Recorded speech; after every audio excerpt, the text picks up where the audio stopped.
Doctor साहब, मिर्गी और मिर्गी का दौरा है क्या? मिर्गी ये एक दिमाग की बीमारी है जिसमें बार बार बेहोशी के दौरे पड़ते हैं।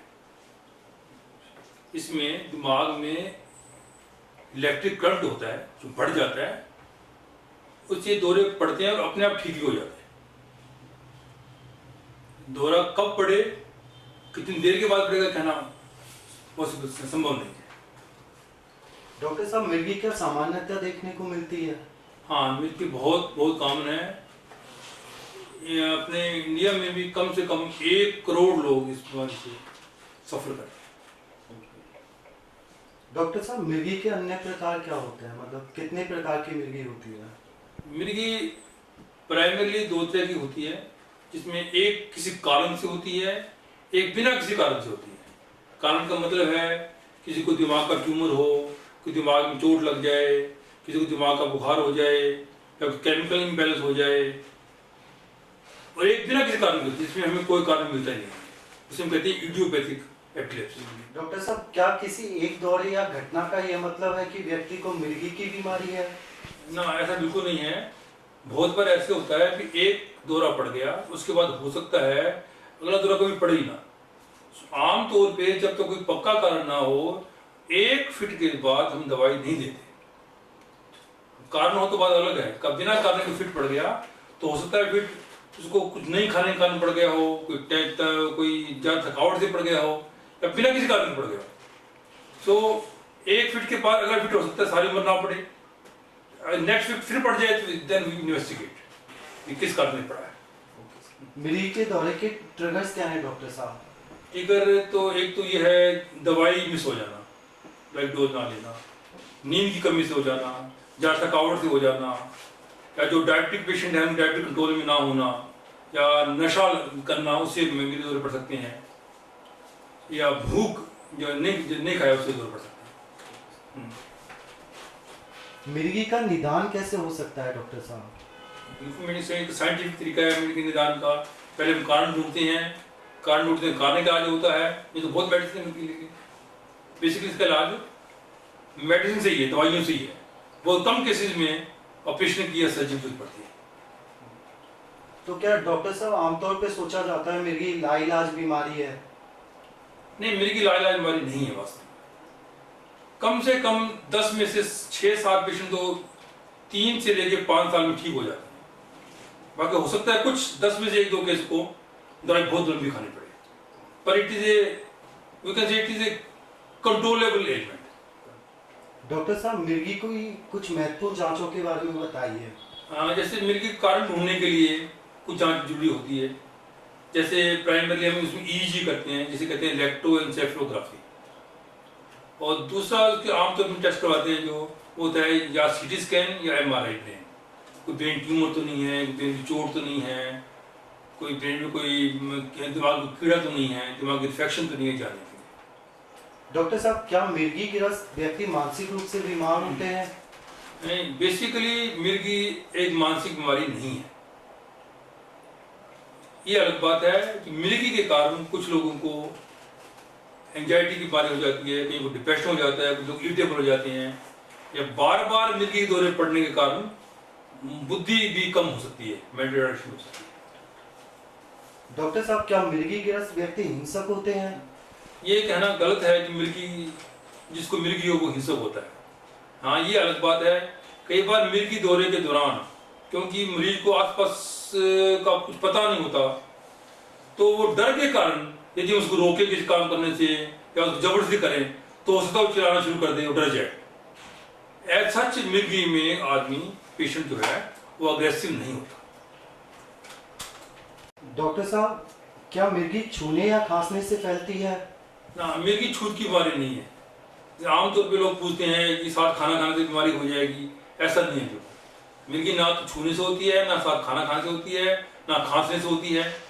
ये खून से या थूक से या पेशाब से टच करने से बीमारी नहीं फैलती। डॉक्टर साहब, आमतौर पे देखा जाता है जब मिर्गी का दौरा आता है तो जो आसपास के लोग होते हैं उन्हें प्याज सुंघाते हैं, चमड़े का जूता सुंघाते हैं, या धातु की चीज कोई हाथ में पकड़ा देते हैं, जिससे दौरा शांत हो जाता है। क्या ये सही है? ना, दौरा ये बिल्कुल गलत है। दौरा तो कुछ देर में दौरे ने अपने आप शांत होना ही होता है। आमतौर पर मिर्गी का दौरा 1, 2, 3 मिनट तक रहता है बस, उससे अपने आप ठीक हो ही जाएगा। ये सब गलत धारणा है कि ऐसे करने से ऐसा हो जाएगा, ऐसा कभी नहीं होता। इसका कोई संबंध नहीं कोई इससे। डॉक्टर साहब, क्या शादी के बाद मिर्गी की बीमारी ठीक हो जाती है? शादी से मिर्गी की कोई संबंध नहीं है, ना तो इससे बीमारी ठीक होती है ना बीमारी बढ़ती है। बीमारी खुशहाल और कामयाब जिंदगी के बीच रुकावट है डॉक्टर साहब? ना, ऐसा नहीं है बिल्कुल, क्योंकि एक कंट्रोलेबल एलिमेंट है। जब प्रॉपरली मेडिकेशन होती रहे तो पेशेंट बिल्कुल नॉर्मल लाइफ जी सकते हैं, वो अपनी पूरी प्रॉपर पढ़ाई कर सकते हैं। कई साइंटिस्ट ऐसे हुए हैं जो पेशेंट की शिकार, इसकी मिर्गी शिकार थे। कई इवन स्पोर्ट्समैन भी मिर्गी के शिकार होते हैं। प्रॉपर मेडिकेशन लेंगे, अंडर कंट्रोल रहेंगे तो बीमारी उनके कामयाब जीवन में कभी आड़े नहीं आती। डॉक्टर साहब, मिर्गी का दौरा पड़ने पर क्या करना चाहिए? मिर्गी का दौरा पड़ने पे पेशेंट को एक साइड से लिटा देना चाहिए, ताकि उसके अंदर कोई सिक्रीशन है, मुंह में थूक है या कोई लिक्विड है, उसके अंदर ना जाए। पेशेंट ज़्यादा छेड़छाड़ नहीं करनी चाहिए कभी, ना उसमें चम्मच नहीं डालना चाहिए कभी, या मुंह खोलना नहीं चाहिए, चम्मच से मुंह खोल रहे हो, या उसको जगाने की कोशिश करो, ज़्यादा इरिटेबल करो, वो वैसा नहीं करना चाहिए।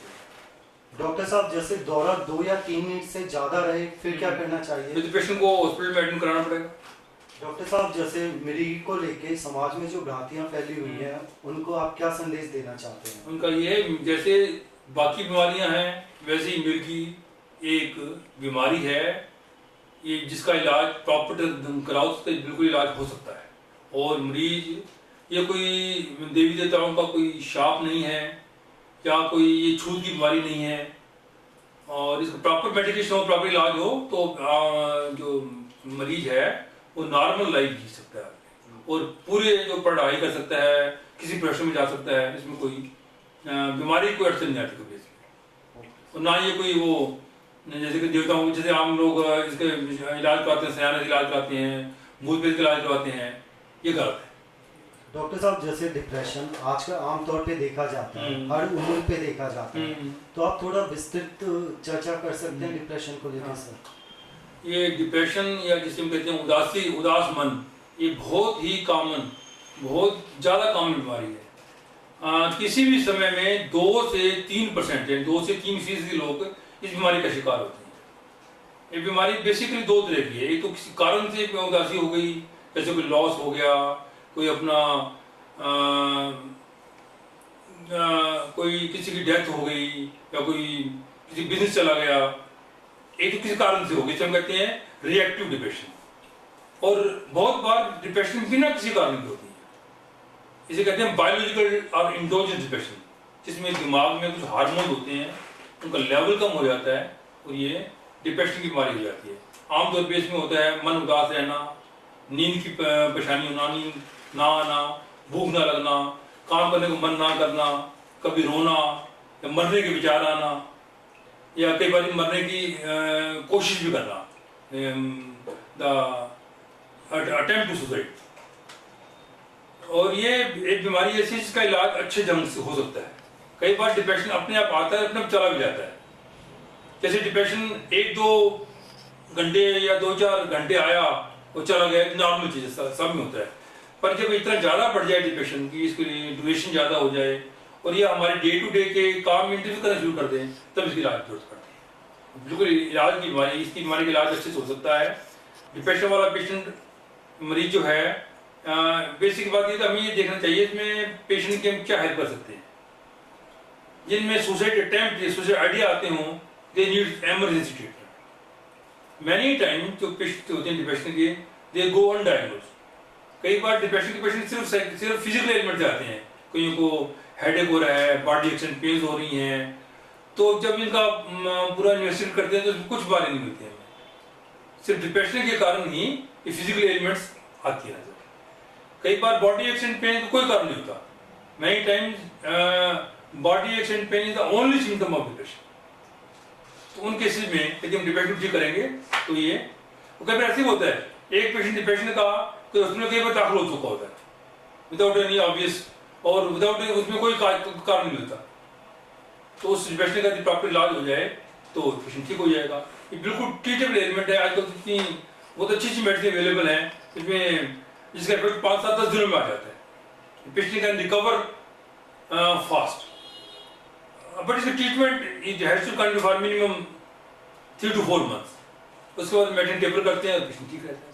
डॉक्टर साहब, क्या डिप्रेशन, उदासी कोई उम्र से संबंधित रखती है या किसी भी उम्र में हो सकती है? ना, डिप्रेशन का उम्र से कोई संबंध नहीं।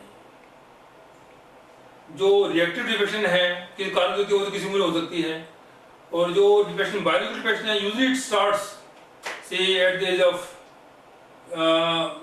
15 to 30, इसी रेंज में ये बीमारी शुरू होती है। पर बच्चों में भी डिप्रेशन हो जाती है। Even before the age 15 we see patient school going children में डिप्रेशन हो सकती है। उम्र का कोई संबंध नहीं।